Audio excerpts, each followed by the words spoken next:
আপনাদের কাছে নিয়ে আসলাম সার পোকা মারার জন্য এই ব্যাট বাক্স। যারা সার পোকার কামড়ে অতিষ্ঠ, অনেকদিন ব্যবহার করছেন, সার পোকার কামড়ে অতিষ্ঠ হয়ে গেছেন, সার পোকা বাসা থেকে তাড়াইতে পারতেছেন না, তারা এই ব্যাট বাক্স স্প্রে ব্যবহার করবেন। এটা স্প্রে কীভাবে ব্যবহার করবেন? জাজিম অথবা ম্যাটেক যেটাই বিছান, জাজিমের যে সিলাইটা আছে সিলাইটার চারিদিকে আপনি ঘুরে ঘুরে স্প্রে করবেন। স্প্রে করলে কেমিক্যালটা যখন লাগলে ভিতরে থাকলে ডিম সহ এগুলো নষ্ট হয়ে যাবে।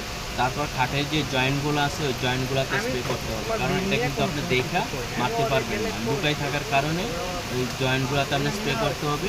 তারপর বিছানার চাদর, বালিশের কভার, মশারি যদি টাঙ্গান, এগুলো উঠাইয়া গরম পানি দিয়ে ধুইয়া তারপর এটা ব্যবহার বিছাবেন। এই সার পোকার মারার জন্য ব্যাট বাক্স স্প্রে আপনারা ব্যবহার করেন।